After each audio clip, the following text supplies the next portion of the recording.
It would increase choice, it would begin to lower costs. There's a lot more things, but those are three quick ones that I would do to improve it. But that's one of the issues I hear a lot. How are you going to lower healthcare costs? It's a major issue. Congressman, the Affordable Care Act has put a tremendous burden on employers and individuals as premiums, co-pays, and deductibles have risen and competition has decreased in the marketplace. Do you believe we need to make changes to the Affordable Care Act? If so, please provide specific examples of what you would change. I absolutely believe that we need to make changes, and I've been working on that since the day I got elected to Congress. You know, one of the benefits of getting elected when I did in 2012 is that, you know, they had this big fight on the Affordable Care Act. It had been passed, and then, you know, the country responded in electing more Republicans to Congress, and there was a big fight to repeal it. So I walked into a big fight that was going on about the Affordable Care Act, and what I said was, look, why don't we work together to fix it? Because there are things in here that I like and there's things in here that I don't. I like that parents can keep their kids on their policies till they're 26. I mean, I hear from middle class families all the time that one thing is a big help, particularly with kids who have a lot of student loan debt and they have trouble getting out of the house and starting their own households. You know, it's a big help in keeping your kid on your policy till 26. I like that. I like that we aren't discriminating against women anymore and they aren't paying more for health insurance. I like that we have the lowest all-time uninsured rate in this country. That means there are millions of families, 28,000 right here in the Hudson Valley, who have health insurance who've never had it before. You know, I hear people talk about repealing it. That means you're going to take health insurance away from 28,000 Hudson Valley families. I think we can move forward and fix what's broken. What am I talking about? Well, I wrote a bill that will let moms and dads who are running a small business be a small group again.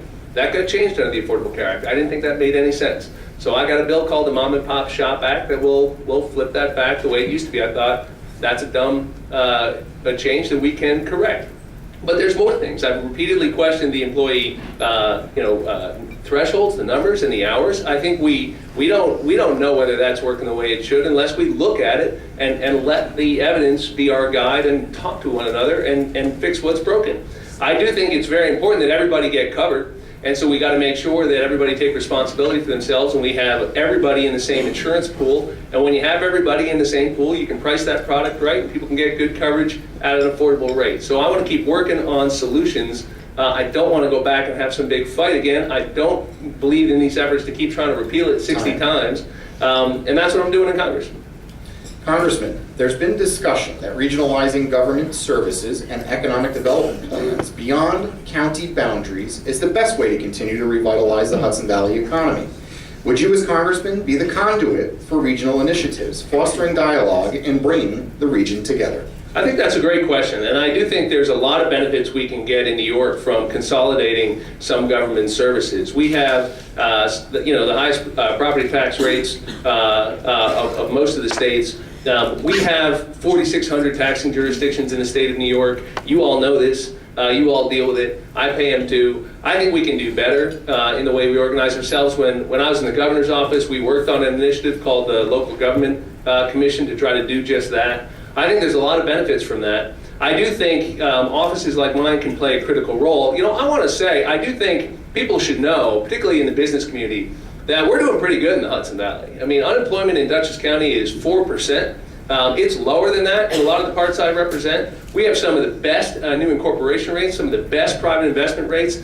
And I'm a little concerned when I hear people running down our local economy. I want to recruit businesses to come here. You know, if you talk to David Littman, who runs Hudson Valley Lighting, who was going to move to California, you know, I'm delighted that he decided to move to Wappinger Falls instead. And part of it is that we're making investments in the airport here. We're making investments in the city of Poughkeepsie. We're working with local employers, listening to what they need to stay here, expand here, grow here, and it's happening. We have some of the best opportunities for small businesses, particularly small high-tech startups here in the Hudson Valley. It's one of the reasons I supported ending the regulations on small entrepreneurs who want to recruit, want to market and want to raise capital and move towards IPOs. I think we can build a whole new economy here in the Hudson Valley that is future-oriented, so our kids can stay here, and we can have these cities like Poughkeepsie and Newburgh be growth engines for the whole region. I do think part of it is thinking beyond historical borders and consolidating some of those costs and services so that we can get more for what we're paying. And I don't think government should stop reforming. We have got to do government smarter and leaner the way the private sector does. It should work more like the apps on your iPhone than the 19th century post office, and that's what I'm working on too. Mr. Oliva, there's been discussion that regionalizing government services and economic development plans beyond county boundaries is the best way to continue to revitalize the Hudson Valley economy. Would you, as Congressman, be the conduit for regional initiatives, fostering dialogue and bringing the region together? I think a congressman, it's the perfect role for a congressman because there's 4 counties in this district. So you would want to just not stick just as Dutchess County or Orange County or Putnam or Westchester, but kind of look at it regionally. You should always encourage consolidation and shared services, incentivize. You can't mandate it because there's lots of issues that go with that. Property taxes are a huge issue. You know, Sean mentioned it. You know, I hear that a lot. A lot of businesses say, oh, property taxes are killing me. We pay the highest, I'm in Westchester, the highest property taxes in the nation. It's high up here as well. One thing I would do in Washington is change the Medicaid law that says, right now, the states pick up half the cost of Medicaid. 4 states kick some of the cost to the localities. New York is the only one that splits the cost with the counties. That's why New York spends as much on Medicaid as Texas, Pennsylvania, and Florida combined. If we were to change that law, New York would have to get its act together and figure out how they're going to pay for that, relieve the burdens from the local governments. That would be one big thing that you can lift and lower property taxes. I look at the, Tech Valley starts down here, goes all the way up, through Saratoga. People know that, Philips Electronics and Global Foundries, all the way up to Albany Nanotech, that there is, brain capital here, intellectual capital. There's the companies here in Westchester. We have biotech. We have over 20 to 30 firms. We have Regeneron. We have Accorda Therapeutics. You want to build clusters and you want to think regionally. And a congressman could certainly do that because you can bring everybody together. I'd be a facilitator and a coordinator. I would try to bring in funds where I can. But I would get on the phone and hustle up some of these companies and folks and tout all we have. Sean's right. I mean, we're blessed to live in the Hudson Valley. We have New York City being close. Geographically, we're there. We have great universities, community colleges. We have to leverage all that. And as congressman, I would be here fighting with each of you to do so. Okay. Mr. Oliva, as congressman, would you support a federally mandated paid family leave and medical medical leave? No. I think they did it at the state level. This is something for the states. You start doing this, it's just one more mandate. This is something that the private sector has to figure out. Certainly, you understand the need for it, but I think my role isn't just to add more mandates, more regulations, more taxes. We have to pull back a little bit and just kind of look at it and say, because we need to grow the economy. I mean, 1.7% is not enough to add more weight onto somebody who's trying to be free and grow and create jobs. I mean, it all starts with a job. If you don't have a job, everything else pretty much is moot. So you have to kind of work and incentivize. I mean, there's ways to incentivize. I'm more into incentivizing folks to do those things instead of doing mandates. Congressman, would you support a federally mandated paid family and medical leave? I do support it, but if it's done in a responsible way in terms of the budget. What I mean is there are about 170 countries around the world right now that have some sort of paid family leave plan. We're one of the few countries on earth that does not. Working with Senator Gillibrand and in a bipartisan way, a lot of us have a proposal that we think makes sense that would allow an employee-employer contribution and a match, the way we do a lot of things that we want to have. That shares the cost and it keeps it affordable. I do think that in our country today, I talk to a lot of moms and dads that are taking care of an older parent. We have a lot of people who are working full time and who are also trying to take care of an aging parent. We have a lot of people who are worried about an autistic child and how they take care of them as they grow older. It's one of the reasons I don't support these efforts to block grant some of the Medicaid funding, which would hurt anybody who's got a kid on the autism spectrum and who depends on those services. And we have an economy now where we have fewer households being created and a shared economy in many ways because kids with too much student loan debt are living at home with their folks. And so having the ability to care for people who are living in your world or in your home is more important than ever. And I think we need to support families. I think we need to support moms who are working, who are still bearing a lot of the child care responsibilities. And I think there are ways to do that that are smart and effective. We shouldn't just say no. We should say, how can we make this work within a plan to balance the budget, within a plan to grow our economy?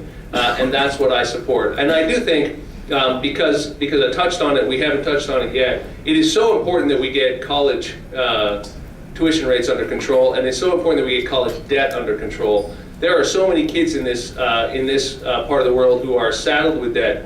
And so giving moms and dads more support to kind of make ends meet, raise the family, and support our middle class is, I think, one of the things that's been lost in our country over the last 10, 20 years. We need to get back to it. And I think this would be a step in the right direction.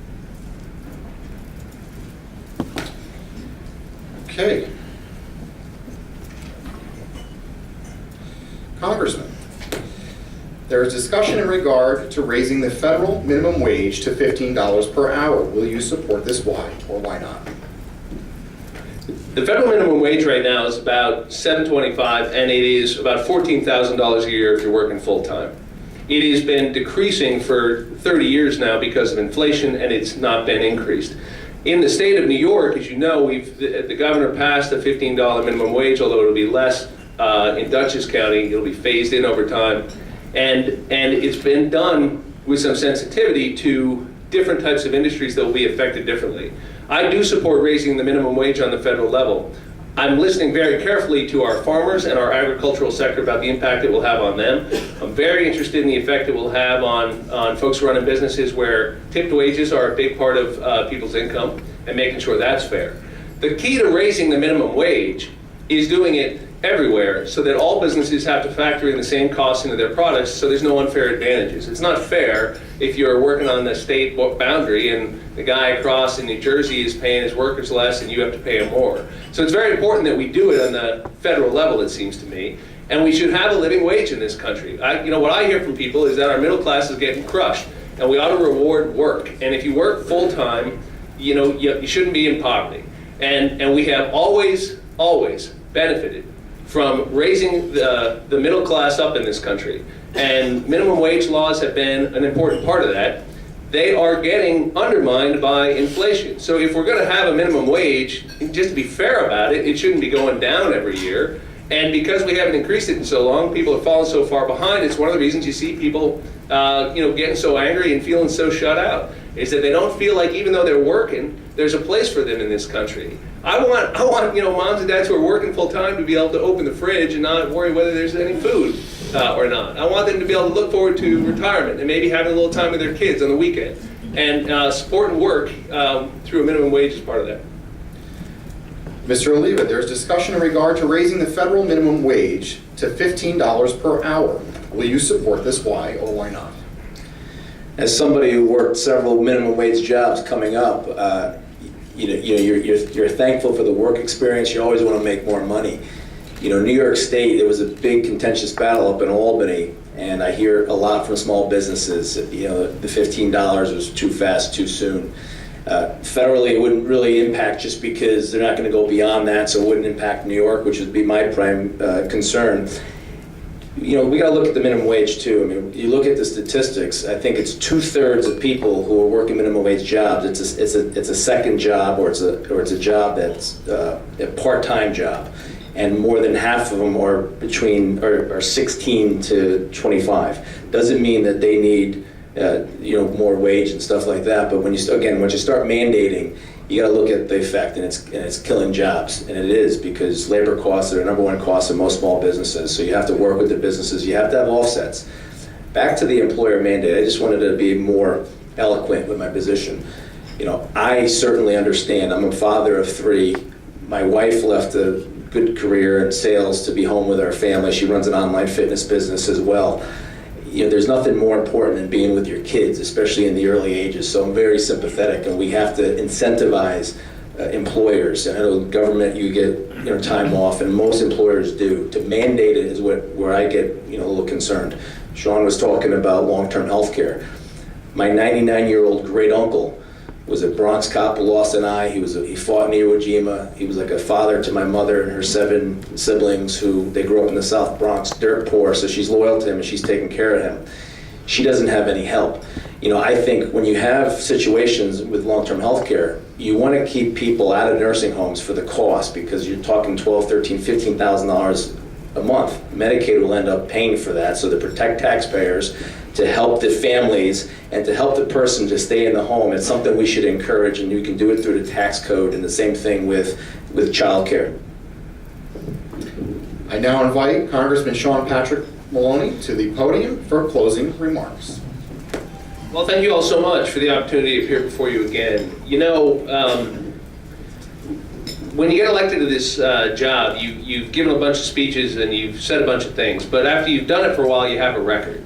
And I think it's fair for all of you to ask what my record is. You're the boss. You pay the bills. I work for you. I am your employee. You give me 2 years to go down and get results. And I want to tell you, I'm very proud of my record, and I hope you'll check it out.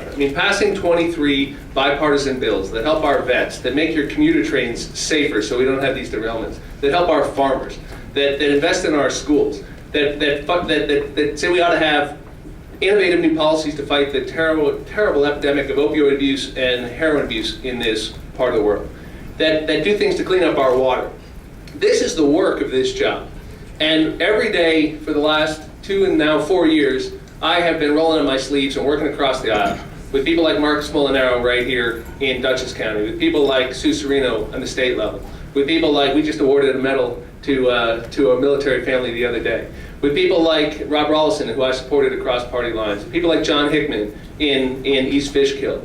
And working with people across party lines, we've helped 3,500 people out of my district office in the time that I've been in Congress. 800 of those families are military families, veterans. And there's $6 million in the pockets of those 3,500 families that wouldn't be there if we hadn't gotten involved. Disability claims that weren't getting heard, Social Security payments that weren't being made, little things like a passport in the face of a big trip. We go to work every day to make a difference. And I want to keep doing this work. I'm very proud of the work we've been able to do together, but there's so much more we can do. We ought to have the most exciting economic economy we've ever had, and we can have it. We can have the best economic growth and the best economy we've ever had right here in the Hudson Valley. We need to do some smart things. We need to finish the job of cleaning up the Hudson River and getting the PCBs out forever. We need to invest in our infrastructure so we have good roads and bridges. I worked on 5 different bills as part of the infrastructure bill we passed in Congress that send more resources to local county bridges, that'll get roads like 684 repaved, that will invest in all new safety systems for our trains and make the oil trains safer on the west side of the river. And I'm fighting this proposal to keep the barges out of the Hudson River because I think it's a terrible idea and I'm going to kill it, and you can take that to the bank. We are not going to have a bunch of oil barges parked up and down the Hudson River. So there's real work to do. We need to finish the job on reforming the VA. We need to make sure Castle Point is providing the kind of services it should and can and often does to our veterans. And we can work together to make our country more fair for everyone so we can be more inclusive while we are also more prosperous. And we need to keep our country safe from all the threats we see around the world. And I take that responsibility very seriously as well. So I'm asking for your support and your vote for another 2 years in Congress because I want to keep doing this work that I think is so important for all of us. Thank you very much.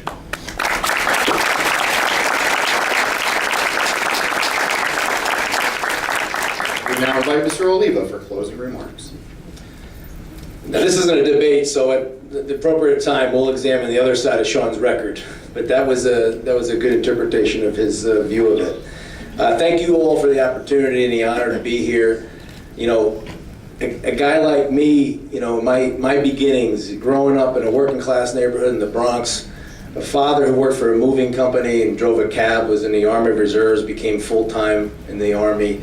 A mother who worked at Alexander's on a Grand Concourse and cut hair, but also was home. We never saw a daycare and hardly ever saw a babysitter. They taught us, my mother, she grew up one of 7 in the South Bronx. They drank coffee in the morning because it was the cheapest thing. Out of the 7, only 3 graduated high school. They all worked, mechanics, hairdressers, you name it. My father had it a little better, but his dad died when he was 4, so how much better could you have had it? So they came together, they got married, they had me, my brother, and my sister, and they taught us, hard work and discipline and personal responsibility and honesty, integrity. That'll carry you through life, and it has. I think the American dream is teetering a little bit. You know, when you're talking about a national debt that's doubled in the last 8 years, when you're talking about an economy that's breathing but it's not thriving, when you're talking about people in tears because they're getting their hours cut from 40 hours to 20 hours, when you're talking about college costs and how you're going to afford it, when you're talking about veterans, you know, the veteran in Long Island, 75 years old, mental health issue, went into the hospital, they denied him, he went into the car and shot himself in the head. It happened just 2 months ago. Nobody gets fired, nobody's held accountable, faceless bureaucrats. I've never run for office before. I have over 20 years experience in the public and private sectors. I'm not looking to be a career politician. I frankly think they're part of the problem, both parties. I'm 43 years old. There's members in Congress who've been there longer than I've been alive. I said it publicly, I would term limit myself no more than 4 2-year terms, if that. You know, Sean in the room before this, he said, "Are you sure you want to do this?" And you know, I tell you, anybody who's a candidate, you put yourself out there a lot. I'll never say it's a sacrifice, because the only people who really truly sacrifice, I believe, are the men and women in our uniform overseas and in our communities who risk their life. So me being up all night because my son's teething and I'm tired, I'll go take a nap after this, and running around putting 40,000 miles on my car, I think it's a privilege and it's an honor, and I'm happy to be running this year. It's a crazy year. I mean, at the top of the ticket, I was joking around before that, you know, all 5 questions aren't going to be, do you support Donald Trump, do you support Hillary Clinton? That's all people care about. But tonight there's a debate, and I hope they talk about the issues, because we have serious issues facing this country. You know, my disagreements with Sean, they're all going to be on, you know, his record, his policies. You know, we'll agree on some stuff, we'll disagree on other stuff. We'll keep it respectful. Every year you say this is the ugliest, nastiest campaign. Well, I think we're seeing it at the presidential level. It's a shame. I urge you not to tune out. I urge you to investigate me, research me, contact me. And again, we have a few more weeks of this. Thank you all. God bless you, and thank you for the opportunity. Ladies and gentlemen, how about a round of applause for both of our Congress candidates. Regardless of who our next Congressman turns out to be, your Chamber of Commerce for expensive